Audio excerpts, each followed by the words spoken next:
그리고 또 다들 궁금해하시는 부분이 이제 연락이 와서 언제 어디로 출석해라 그러면 꼭 내가 그대로 따라야 하느냐 이런 부분이거든요. 아무래도 경찰서에서 연락이 오면 압박이 될 수밖에 없으니까. 개인적으로 시간이 되면 따라줘도 되겠지만 사정이 여의치 않으면 얼마든지 조율이 가능합니다. 자신의 상황을 잘 설명하고 일정을 다시 조율하시면 됩니다. 저 같은 경우도 이제 수임한 사건의 경우에는 변호인의 조력을 받아서 조사를 진행하게 되지 않습니까? 그리고 그런 의사를 이미 표시를 한 것이고요.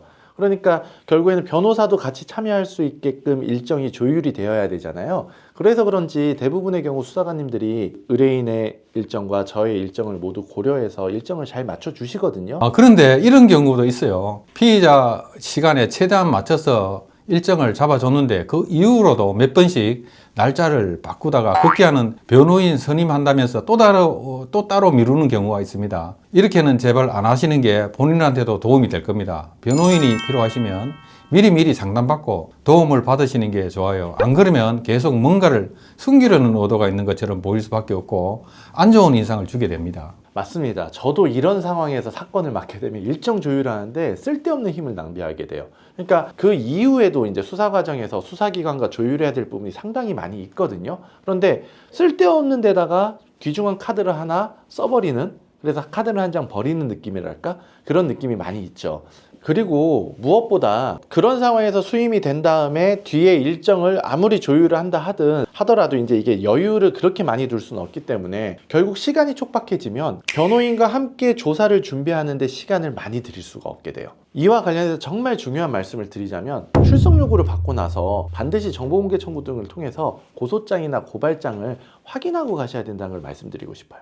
예, 맞습니다. 이 부분은 정말 중요한데요. 모르시는 분들이 의외로 너무 많습니다. 물론 이제 수사 과정에서부터 저희가 선임된 사건들은 당연히 이 과정을 거치고 준비를 해서 들어가는데 이제 재판 단계에서 선임된 사건들을 보면 이 과정을 건너뛰고 오신 분들이 많아요. 그럼 제가 이렇게 물어요. 아니 그때 가서 왜 이렇게 진술을 하셨어요? 사실 이게 아닌데 이 부분들을 왜 못 바꾸셨어요? 아니면 미리 좀 보고 가셨어야죠. 이렇게 얘기를 하면 그런 게 되는지 몰랐다 라고 이야기하시는 분이 너무 많아요. 그런데 이건 마치 시험 범위와 기출문제를 알고 시험을 보는 경우와 그렇지 않은 경우의 차이일 정도로 아주 극명한 차이가 나는 거거든요. 예, 맞아요. 정말 정확한 비유라고 봅니다. 그리고 정말 중요한 건데 저는 조사 동석을 했을 때 가장 신경을 많이 쓰는 부분이기도 한데 몇 시간 동안 조사를 받고 나신 다음에 저희가 피의자 신문조서를 확인을 하라고 주지 않습니까? 그걸 사실 확인하는 이유가 내가 말한 대로 쓰여져 있는지 내가 말한 의도대로 잘 쓰여져 있는지를 확인해야 되는 부분인데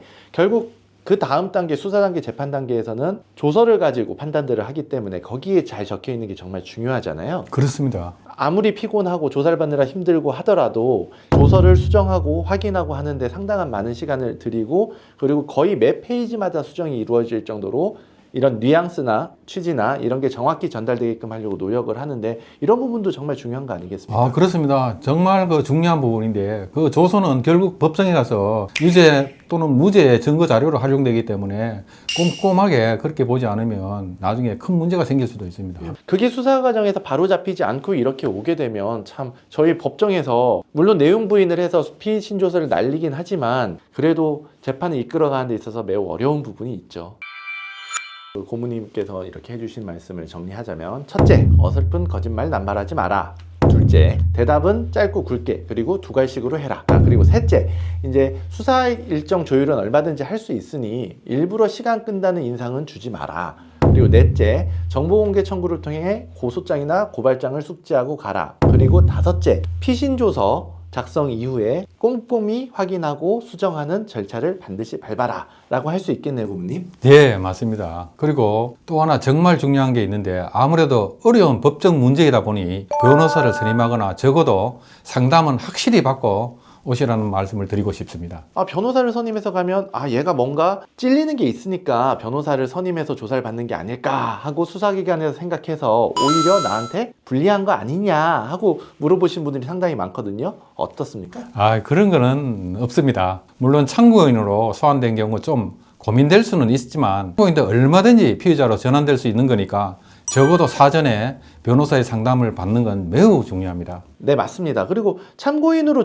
소환돼서 이제 조사를 받다 받는다 하더라도 그 이후에 조사 분위기가 뭔가 좀 이상해지고 있는 것 같다 싶으면 얼마든지 이제 조사 중단을 요구하고 내가 이 이후에 변호인을 선임해서 조사를 받겠다 하는 것도 가능하지 않습니까? 예, 그렇습니다. 정 망설여지고 고민이 된다면 일단 상담은 받고, 그죠? 그리고 뭐 선임 여부는 알아서 결정을 하시면 될 거고, 다만 그 혼자 조사에 들어가시더라도 변호인과 미리 준비를 좀 해놓고 가셔서 조사를 받으시고, 혼자서 이게 감당하기가 좀 어렵다, 조사를 진행하기가 쉽지 않다 하시면 조사를 중단하고 나와서 그 이후에 같이 들어가신 것도 좋은 방법이 되겠네요. 자, 그럼 6번째로는 변호사의 상담은 적어도 꼭 받아봐라 라는 부분까지 정리하면 될까요? 네, 그렇습니다. 예. 자, 지금까지 경찰 경무관을 지내고 나오신 저희 박중희 고문님을 모시고 수사기관 조사 과정에서 도움이 될 만한 이야기들을 들어봤습니다.